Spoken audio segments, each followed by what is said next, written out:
তাহলে চিকিৎসা সেবার উপর কি কোনো ধরনের ভ্যাটের বাধ্যবাধকতা নেই? আমি আগেই বলেছি যে চিকিৎসা সেবার উপরে ভ্যাট নেই। মানে চিকিৎসার সেবার উপরে ভ্যাট নেই।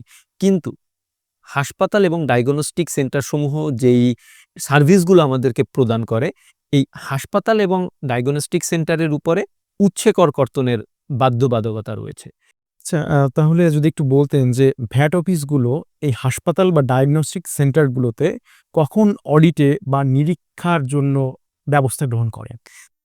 যখন কোনো উচ্ছে কর্তনকারী সত্তা মূসক কর্তৃপক্ষের নিকট তার সিএ অডিট রিপোর্ট দাখিল করেন, তখন মূসক কর্তৃপক্ষ এই উচ্ছে কর্তনের বিষয়টি নিরীক্ষা করেন এবং যদি নিরীক্ষায় ত্রুটি বিচ্যুতি পাওয়া যায় তাহলে সেটা তারা কর নির্ধারণ করে থাকেন।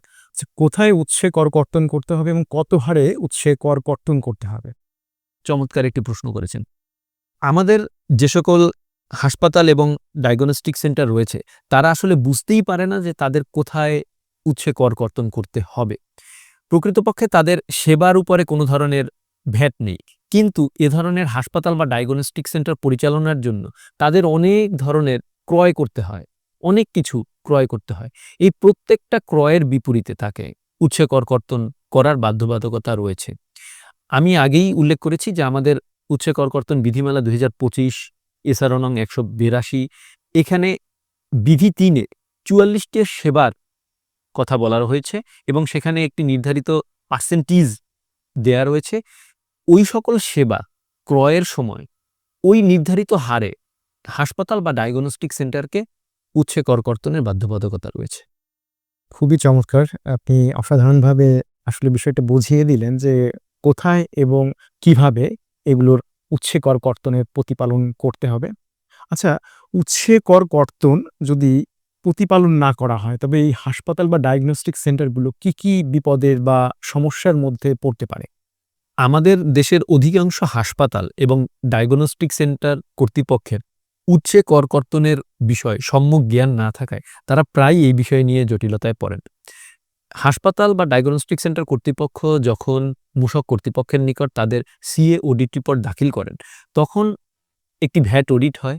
এই ভ্যাট অডিটের মাধ্যমে তাদের অপরিশোধিত উচ্ছে করের পরিমাণ নির্ধারিত হয়, যা পরবর্তীতে সুদ এবং জরিমানা সহ পরিশোধযোগ্য।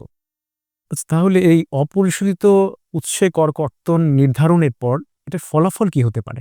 মূসক কর্তৃপক্ষ আইনের ধারা ৭৩ অনুযায়ী অপরিশোধিত উচ্ছে করের পরিমাণ নির্ধারণ করবেন এবং আইনের ধারা ৮৫ ও বিধি ৬৫ অনুযায়ী জরিমানা আরোপ করবেন। এছাড়াও আইনের ধারা ৮৫ দফা ১ উপদফা ১ ক এবং ধারা ১২৭ অনুযায়ী ষান্মাসিক ২% সরল হারে সুদ আরোপযোগ্য হবে। আচ্ছা, এক্ষেত্রে কোনো ব্যক্তিগত জরিমানা হবার কোনো আইনগত বিধান রয়েছে কিনা? জি, আপনি একেবারেই সঠিক বলেছেন। আমাদের আইন অনুযায়ী ব্যক্তিগত জরিমানা আরোপের বিধান রয়েছে। আইনের ধারা ৮৫ দফা ১ উপদফা ১ ক অনুযায়ী সংশ্লিষ্ট উচ্ছে কর কর্তনকারী ব্যক্তি, কর্তনকৃত অর্থ সরকারি কোষাগারে জমা প্রদানকারী ব্যক্তি এবং সংশ্লিষ্ট প্রতিষ্ঠানের নির্বাহী কর্মকর্তা অনধিক ২৫,০০০ টাকা এবং বিধি ৬৫ দফা ১ উপদফা ১ ক অনুযায়ী অনূর্ধ্ব ২৫,০০০ সর্বোচ্চ ১,০০,০০০ টাকা পর্যন্ত জরিমানা হবার বিধান রয়েছে। তাহলে তো বিষয়গুলো আসলেই খুবই সংবেদনশীল। কেননা সরকার কর্তৃক আইনগতভাবে যে বাধ্যবাধকতাগুলো দেওয়া রয়েছে, অধিকাংশ প্রতিষ্ঠানগুলো এগুলো না জানার কারণে তারা আসলেই অজান্তেই বিভিন্ন রকমের ঝুঁকি এবং বিপদের মুখে পড়ে যাচ্ছেন। তাদেরকে আসলে সঠিকভাবে এই কর প্রতিপালনটা বাধ্যতামূলক হয়ে রয়েছে, কিন্তু তারা এক্ষেত্রে অধিকাংশই এই ব্যাপারগুলো জানেন না।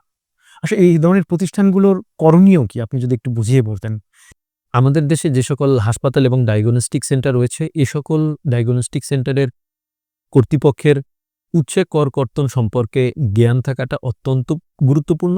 এছাড়াও একজন মূসক পরামর্শকের পরামর্শ নিয়ে প্রতি মাসে সঠিকভাবে ভ্যাট রিটার্ন দাখিল করা এবং সংশ্লিষ্ট প্রতিষ্ঠানের যখন ভ্যাট অডিট কার্যক্রম চলমান থাকে, তখন একজন অভিজ্ঞ মূসক পরামর্শকের পরামর্শ নিয়ে ভ্যাট অডিট কার্যক্রমটাকে ত্বরান্বিত করা, এটাই হচ্ছে তাদের মূল কাজ। ধন্যবাদ, ধন্যবাদ। অসাধারণ বলেছেন। আসলে এই ব্যাপারগুলো যত সহজে আমরা চিন্তা করে থাকি, ব্যাপারগুলো অতটা সহজ নয়, বেশ খানিকটা জটিল।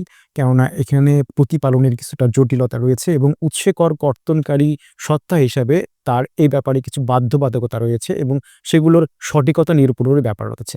ধন্যবাদ জনাব তানভীর মাহমুদ অপু। আমাদের এই অনুষ্ঠানে এসে আপনি আমাদেরকে সময় দিয়েছেন এবং আ এমনভাবে বিশ্লেষণ করেছেন যেটি মূলত এই প্রতিষ্ঠান সংশ্লিষ্ট যারা রয়েছে আশা করি তাদের প্রত্যেকের জন্য বিষয়টি অত্যন্ত গুরুত্বপূর্ণ এবং উপকৃত হবেন তারা। আপনাকেও ধন্যবাদ। আপনি যদি দর্শকদের উদ্দেশ্যে এই প্রতিষ্ঠান সংশ্লিষ্টদের উদ্দেশ্যে কিছু বলতে চান, দয়া করে তাদেরকে উপদেশ দেন। আমি বিভিন্ন ধরনের হাসপাতাল এবং ডায়াগনস্টিক সেন্টার কর্তৃপক্ষকে এটাই বলব যে আপনারা একজন সঠিক ভ্যাট বিশেষজ্ঞের পরামর্শ নিন এবং তার পরামর্শ অনুযায়ী ভ্যাটের আইন কানুন প্রতিপালন করুন। যেহেতু আপনাদের প্রদত্ত সেবার উপরে কোনো ধরনের ভ্যাট নেই, কিন্তু বিভিন্ন ধরনের সেবা গ্রহণের উপরে উৎসে কর্তনের বাধ্যবাধকতা রয়েছে, এটি একজন বিশেষজ্ঞের পরামর্শ নিয়ে আইন অনুযায়ী প্রতিপালন করুন। তাহলে আপনাদের ভ্যাট অডিটের যেই ঝুঁকি, সেই ঝুঁকি অনেকাংশে কমে যাবে। ধন্যবাদ আপনাকে। প্রিয় দর্শক, ধন্যবাদ আপনাদেরকে আমাদের আজকের অনুষ্ঠানে আমাদেরকে সঙ্গ দেওয়ার জন্য। আসলে মূলত আমরা সাম্যকভাবে, স্বাভাবিকভাবে যেভাবে চিন্তা করে থাকি, বাস্তবতাটা আসলে সেখান থেকে বেশ খানিকটাই ভিন্ন। আমরা মূলত ভেবেই নিয়েছিলাম অধিকাংশ প্রতিষ্ঠানগুলো যারা রয়েছে এই চিকিৎসা এবং এই সেবা সংশ্লিষ্ট তারা এটা ভাবতো বা এটা ভেবে নেয় যে এই খাতে কোনো ভ্যাট নেই। কিন্তু আজকে আমরা যে আলোচনা করলাম, সে আলোচনার মাধ্যমে আমরা এটা বুঝতে পারলাম যে আসলে তাদের এই সরবরাহের উপর ভ্যাট না থাকা সত্ত্বেও উৎসে কর কর্তনকারী হওয়ার জন্য তাদের মূলত ভ্যাট প্রতিপালন করাটা অত্যন্ত জরুরি। অন্যথায় অডিট সহকারে বিভিন্ন রকমের জটিলতার মধ্যে পড়তে পারেন এবং এতে ব্যাপক রকমের তাদের আর্থিক ঝুঁকি এবং আর্থিক জটিলতা নিরসনকল্পে তাদেরকে বিভিন্ন রকমের ঝক্কি ঝামেলায় পোহাতে হতে পারে। প্রিয় দর্শক, আমরা চাই বাংলাদেশ আরও এগিয়ে যাক চিকিৎসা খাতে সঠিক ভ্যাট প্রতিপালনের মাধ্যমে, সঠিক আইন মানার মাধ্যমে। আপনাদেরকে ধন্যবাদ আমাদের black and white VAT customs tax নিয়মিত এই পডকাস্টে থাকার জন্য আপনাদেরকে আন্তরিকভাবে ধন্যবাদ। আমাদের সাথেই থাকুন। পরবর্তীতে আবার দেখা হবে অন্য কোনো টপিকস নিয়ে, অন্য কোনো উদ্দেশ্য নিয়ে, অন্য কোনো আলোচনা নিয়ে। ধন্যবাদ সবাইকে। আসসালামু আলাইকুম।